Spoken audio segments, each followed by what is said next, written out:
বিক্রয় বাড়ানোর জন্য আপনার দরকার হচ্ছে অনেক বেশি নেটওয়ার্ক বাড়ানো। আপনারা জানেন যে এটা এখন নেটওয়ার্কের যুগ এবং এই সময়ে যত বড় আপনার নেটওয়ার্ক তত বড় একজন অ্যাসেট আপনি। আসসালামু আলাইকুম, নিজের বলার মতো গল্পের 90 দিনের সেশন থেকে আপনাদেরকে স্বাগত জানাচ্ছি। আমি ইকবাল বাহার। আপনারা জানেন যে এই সেশনগুলো আমরা প্রতিনিয়ত ভিডিও আকারে আপনাদেরকে দিচ্ছি, যাতে করে আপনারা আরেকটু ভালোভাবে, আরেকটু বিস্তারিতভাবে এবং আরেকটু সহজভাবে এই সেশনটা আপনারা বুঝতে পারেন এবং সেটা ধারণ করতে পারেন এবং সেটা প্র্যাকটিস করতে পারেন আপনার জীবনে, আপনার কাজকর্মে। সেইভাবে আমরা তৈরি করে দেওয়ার চেষ্টা করছি। আগামী কয়েকটা ভিডিওতে আমরা বলার চেষ্টা করব যে আপনি সেলস এবং মার্কেটিংয়ে কিভাবে মনোযোগ দিবেন এবং কোন কোন জায়গাগুলোর উপর আপনি গুরুত্ব দিবেন এবং সেটা কিভাবে করবেন। যেটা বলার চেষ্টা করছি সেটা হচ্ছে যে বিক্রয় বাড়ানোর জন্য আপনার দরকার হচ্ছে অনেক বেশি নেটওয়ার্ক বাড়ানো। আপনারা জানেন যে এটা এখন নেটওয়ার্কের যুগ এবং এই সময়ে যত বড় আপনার নেটওয়ার্ক তত বড় একজন অ্যাসেট আপনি। সেটা আপনি চাকরি করতে যান, ব্যবসা করতে যান, এটা আপনার জন্য একটা বিশাল অ্যাসেট, এটা মাথায় রাখতে হবে। এখন নেটওয়ার্ক বাড়ানোর জন্য কি করতে হয়? নেটওয়ার্ক বাড়ানোর জন্য আপনাকে এক্সট্রোভার্ট হতে হয়, মানুষের সঙ্গে মিশতে হয়, কথা বলতে হয়, গ্রিটিংস করতে হয়। মানে যেখানে যাকে পাবেন একটু ভিজিটিং কার্ডটা নিলেন, তাকে বিভিন্ন সময় আপনি বিরক্ত হয় না এভাবে টেক্সট করলেন বা টেক্সট করে ফোন করলেন, বিভিন্নভাবে আপনি নেটওয়ার্ক তৈরি করতে পারেন। সো এই নেটওয়ার্ক এবং সোশ্যাল মিডিয়া নেটওয়ার্ক তৈরি করার একটা অন্যতম বড় মাধ্যম আমাদের ফেসবুক, ইনস্টাগ্রাম, ইউটিউব, লিঙ্কডইন, এগুলো খুবই ভালো মাধ্যম আপনার নেটওয়ার্ক বৃদ্ধি করার। সো আপনারা যদি নেটওয়ার্ক বৃদ্ধির উপরে মনোযোগ দেন, আপনি দেখবেন যে একটা কোম্পানি শুরু করার, অনেক বড় বড় কোম্পানি লাখো কোটি টাকা খরচ করে এরকম বড় কোম্পানি করেছে, তারা কিন্তু শুরু করার পরের দিনই সেল শুরু হয়নি। শুরু করার পরের দিনই বা 2 দিন পরে, 10 দিন পরেই তারা কিন্তু সেল পেয়ে যায় নাই। তাদেরকে কিন্তু পুরো জিনিসটা রেডি করতে হয়েছে, সাজাতে হয়েছে, এমনকি অফার করার পরেও দেখা গেছে যে সময় নিতে হয়েছে। যেমন আমার কোম্পানি স্টার্ট করার প্রায় 3 মাস পরে, 90 দিন পর থেকে 90 দিন পর প্রথম সেল পেয়েছি।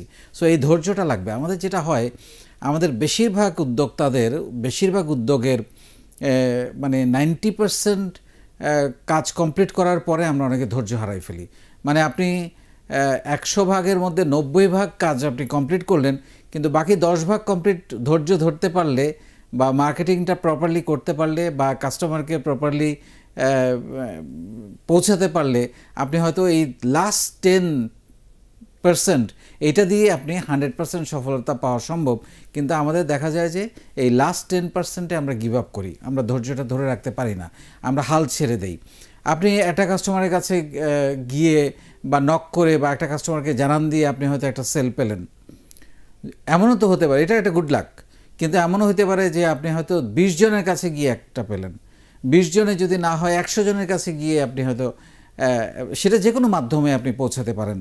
এটা ডোর টু ডোর হতে পারে, আপনার নকিং হতে পারে, ডিজিটাল মার্কেটিং হতে পারে, যে কোনোভাবে আপনার ম্যাস মার্কেটিং হতে পারে। যে কোনোভাবে আপনি গিয়ে যে পৌঁছান না কেন তার কাছে, সেটা আপনার একটা কাউন্ট তো আছে। তো আমাদের যেটা হয় সেটা হচ্ছে যে আমরা একটু 2-4 দিন, 5 দিন, 10 দিন সেল না হলেই আমরা ভাবি যে আয় হায় সব তো গেল। বিষয়টা কিন্তু আসলে সেরকম না। আপনি যদি আপনার প্রোডাক্ট যদি সঠিক থাকে, প্রোডাক্টের মান যদি সঠিক থাকে, মূল্য যদি সঠিক থাকে এবং সেই প্রোডাক্টের সত্যি আপনি যদি মার্কেট অ্যানালাইসিস করে সেই প্রোডাক্টটা লঞ্চ করেন, যে প্রোডাক্টের প্রয়োজন আছে, মানুষ এটা অনেক সময় মানুষকে প্রোডাক্ট খাওয়াইতে হয়, ব্যবহার করাইতে হয়, পড়াইতে হয়, সেটাও কিন্তু একটা ওয়েব, তাই না? তো সেইভাবে আপনি যদি চিন্তা করেন, আমরা টিস্যু ব্যবহারে অভ্যস্ত ছিলাম না, আমরা বোতলের মধ্যে পানি খাওয়ায় অভ্যস্ত ছিলাম না, আমাদেরকে অভ্যস্ত করানো হয়েছে। সো নানানভাবে চিন্তা করা যায় জিনিসটা। সেভাবে যদি আপনি চিন্তা করেন, আপনার প্রোডাক্ট সেল হওয়াটা আসলে কোনো সমস্যা না। তো আমি আসলে টোটাল জিনিসের সাথে যেটা বোঝাতে চাচ্ছি যে আপনাকে হতাশ হওয়া যাবে না যে 2 দিন, 4 দিন, 5 দিন, 1 মাস সেল হয় নাই।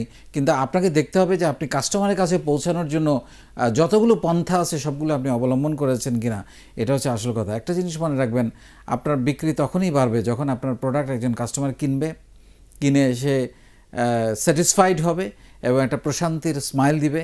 তখনই আপনি ভাববেন যে আপনার দৌড়, আপনার এগিয়ে যাওয়া, আপনার প্রোডাক্ট নিয়ে, সেল নিয়ে এগিয়ে যাওয়া শুধুমাত্র একটা সময়ের ব্যাপার। অনেক ভালো থাকবেন।